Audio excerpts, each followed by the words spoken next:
Presença, oferecimento Vista Azul Hotel, a Europa pertinho de você.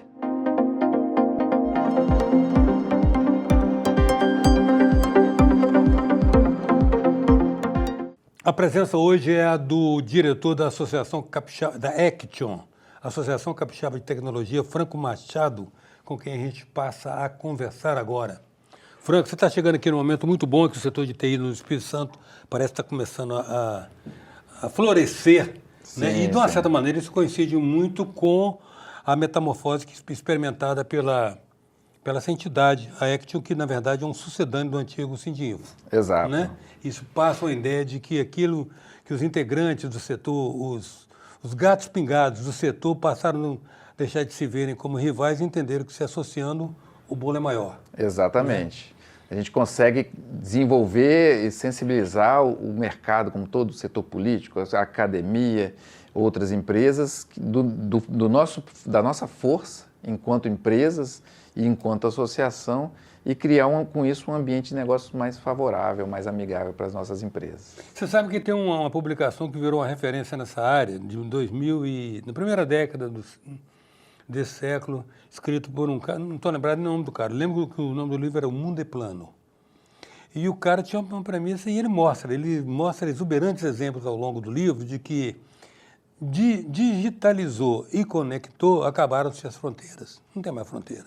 Digitalizou e conectou, está no mundo, em tempo real. Com certeza. Né? Então, e isso nos leva à nossa situação aqui. Como é que está a competitividade das empresas de TI hoje? Elas estão circunscritas às demandas do mercado local ou estão no mundo também? De forma alguma no mercado local. As empresas capixabas hoje vêm se destacando, né? Eu até estava comentando outro dia, né? A gente, hoje em dia, São Paulo sempre foi um grande centro, né? Mas hoje, quando você fala em inovação, por exemplo, um dos que mais se destacam é Florianópolis, que não é uma cidade tão grande, né? E a gente aqui no Espírito Santo, a gente se inspira muito lá no ecossistema de Florianópolis. A gente, há 15 anos atrás, nós fomos lá a primeira vez para ver o que eles estavam fazendo, né? E a gente viu o caminho e a gente tem se inspirado muito neles. Eu me arrisco a dizer que o Espírito Santo está se aproximando muito do jeito de ser lá de Florianópolis, e a gente cada vez mais ganha destaque a nível nacional. Como se usa muito no universo de vocês, estão modelando Florianópolis. Se foi feito, bem feito e funciona, né? Por que não se inspirar, olhar as boas práticas, copiar às vezes e adaptar outras vezes, né, para a nossa realidade, né? E são cidades que eu vejo até que têm características um pouco semelhantes, né? São ilhas, capitais de estados que não são tão relevantes no Brasil, mas têm uma alta qualidade de vida. Eu não saio de Vitória de jeito nenhum, nem para Florianópolis, que dirá para São Paulo ou outra cidade grande dessas, né? Não saio de jeito nenhum e vou desenvolver as nossas empresas aqui e levar o serviço para eles lá, porque afinal de contas está todo mundo conectado, né? As fronteiras acabaram. Você acha que com o advento da IA você tem uma relativização, por exemplo, da demanda por programação, ou haverá uma etapa de transição entre programadores e esses novos modelos de IA, ou os programadores continuarão essenciais? A história se repete. Né? A gente, quando você estava lá na época do mainframe, que era aqueles computadores que era o tamanho de um prédio, né? Tudo era muito difícil, os códigos eram muito pequenos, mas dava um trabalho imenso para você fazer. Vieram os PCs, as coisas, não, acabou, os programadores, agora a demanda só aumentou, os softwares ficaram incrivelmente mais complexos do que eram antes, né? E aí as coisas vieram evoluindo, depois internet, depois celular. Agora IA é mais uma ferramenta que realmente tem aumentado muito a produtividade dos técnicos e de várias outras profissões. Muitas profissões vão mudar drasticamente, algumas profissões vão acabar, né? Inevitavelmente. Né? Não sei se você sabe, mas existia uma profissão antigamente que se chamava computador. Era uma pessoa que fazia contas. Qual foi a primeira profissão que o computador destruiu? Na verdade, o cérebro eletrônico na época, né? Eles passaram a chamar de computador eletrônico porque existia o computador que era uma pessoa que fazia contas com a régua de cálculo, né? Foi o primeiro, mas essas pessoas não perderam seus empregos, eles viraram programadores, né? E assim com a IA a mesma coisa. Então a pessoa hoje, o que vai diferenciar são as pessoas que vão aprender a usar a IA para serem mais produtivas, mais assertivos e se desenvolverem e fazerem coisas novas e melhores do que faziam antes. Uma questão que você coloca muito é o desafio das empresas hoje de reter talentos, principalmente nessa área. Como é que está isso? Olha, a gente está num momento que, por incrível que pareça, eu vejo alguns setores tendo uma disponibilidade maior de técnicos, né, de programadores, uma oferta de mão de obra é um pouco maior do que se via há 2 ou 3 anos atrás. Havia um grande banco recentemente demitiu, aí foi notícia, demitiu mais de 1.000 pessoas que estavam em home office. Grande maioria das pessoas eram pessoas da área de tecnologia. Então, por quê? Porque a IA está automatizando muitas coisas, por exemplo, suporte técnico ao usuário final. Você tinha que ter pessoas com conhecimento técnico muito bom para poder ajudar os usuários a usar os produtos, os aplicativos. Essas pessoas, a demanda por esse tipo de know-how está caindo muito porque a IA consegue interagir mais facilmente com o usuário final e dar respostas, e essas pessoas vão ter que migrar para fazer outras coisas. Então, essas pessoas já estão se qualificando e a oferta em outras áreas da área de tecnologia, a oferta de pessoas, eu senti que está melhorando um pouco. Mas daqui a pouco esse cenário muda também, não tenho dúvida. Né? Pela própria dinâmica, né? Daqui a pouco identifica novas... Sem dúvida, as coisas vão mudar, tecnologias vão ficar defasadas, vão precisar ser substituídas e a demanda por pessoas novas para fazer esses novos sistemas vai voltar a aumentar. É um ciclo. Sempre na perspectiva de que, em alguns aspectos, a IA está substituindo gente. Né? A gente sempre quer acreditar que o talento humano, em algum momento, ele não será dispensável, né? Não. Mas nós temos, assim, a digitalização, ela influenciou padrões de conduta seculares. No pós-Covid, por exemplo, nós tivemos uma permanência da nova cultura do home office. Sim. Como é que você vê isso? Olha, o home office, quando você tem aquele profissional que já está eu falo, voo de cruzeiro, né? Sim, ele sabe muito bem, já é maduro, sabe muito bem o que fazer, já trabalha com uma equipe onde todo mundo se conhece, estão desenvolvendo, mantendo às vezes uma solução ou um trabalho que é uma manutenção, né? Manter uma máquina girando, né? Uma máquina virtual, porque eles não estão de casa, né? Uhum.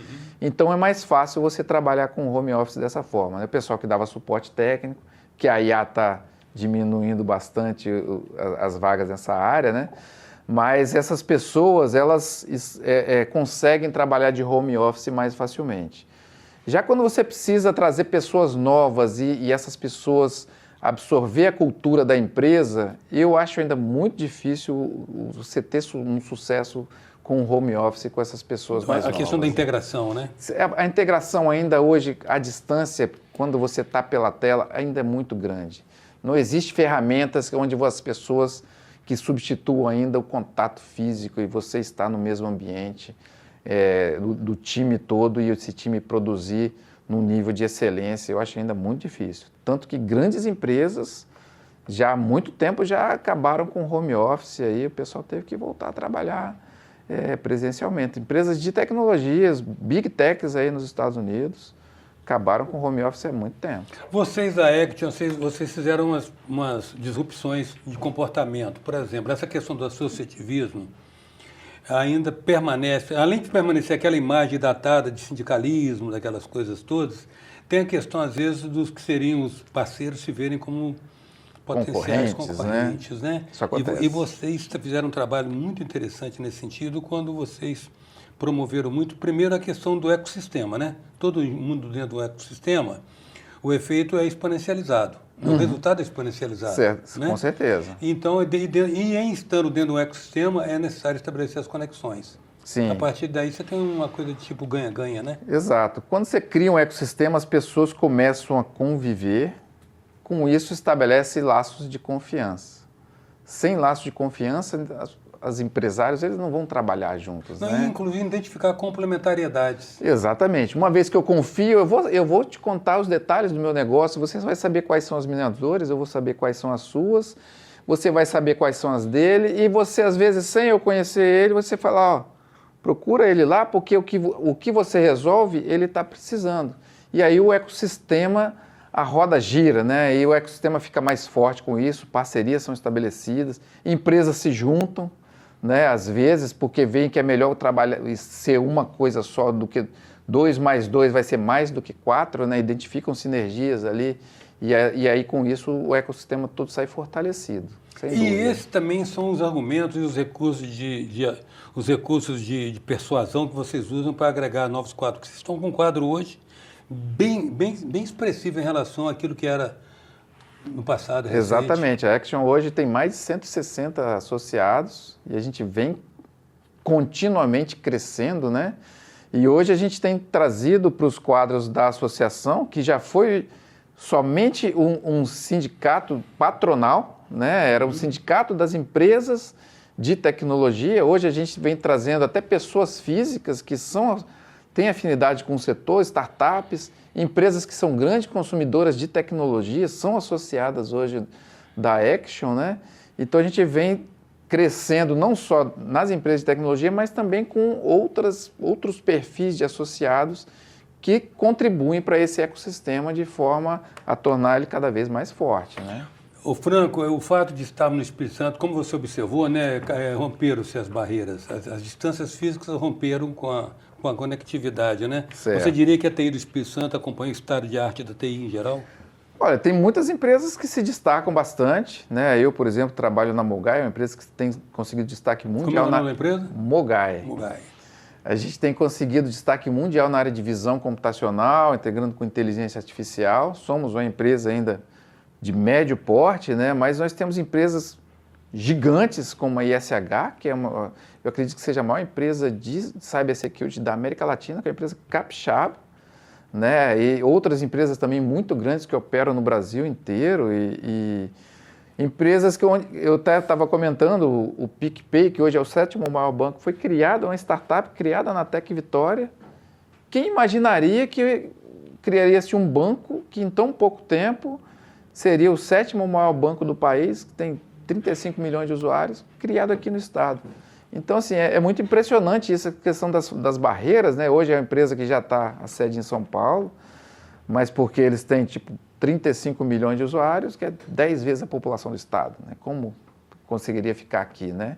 Então, assim, a gente realmente, a tecnologia tem essa característica dela ser, a gente pode ousar mais, né? E dependendo do que você fizer, você atinge mercados fora, né? A fronteira do país não é nem deixa de existir também, não só a fronteira do estado, né? Então, dependendo da sua especialização, da sua qualificação, você pode ir ao mundo, né? Ô Franco, já encerrando, você tem alguma estimativa do que seria um PIB da nossa TI? O conjunto das empresas hoje está gerando receitas da ordem de quanto aproximadamente? Uma coisa que interessa a todo mundo e principalmente ao governo, né? Já que é tributado. Isso eu não sei. É porque existe um problema. A gente olha assim, a gente faz uma consulta às empresas que têm atividade econômica do nosso setor. Uma vez a gente fez uma consulta aqui onde a gente registra as empresas, né? E na junta? Na junta comercial, e tinha mais de 700 CNPJs. Mas a gente só conseguiu acessar, e a gente foi procurar onde estão essas empresas, a gente não consegue achar. Às vezes é um profissional autônomo, que é uma pessoa que tem um CNPJ, que às vezes nem é realmente uma empresa, mas às vezes a gente se surpreende em conhecer empresas. Outro dia eu conheci uma que ela abriu um sistema, ela tem um sistema de automação de laboratórios, ela já abriu internacional. Ela fez o software, vendeu fora do país, depois que falou, não, eu estou vendendo em alguns países da América do Sul, e aí começou a vender aqui no Brasil. Depois veio vender no Espírito Santo. E é uma empresa que é a Actis, que é uma empresa que depois vai virar nossa associada. E eu não fazia ideia que eles existiam. É impressionante. Eu quero agradecer, Franco, sua presença aqui, as informações que você compartilhou com a gente. Em outro momento, certamente, a gente quer acompanhar essa trajetória de ascensão da Action. Sim, estamos à disposição e ficamos muito felizes aqui em poder trazer essas notícias. A presença hoje foi a do diretor da Action, Associação Capixaba de Tecnologia, Franco Machado. Até já.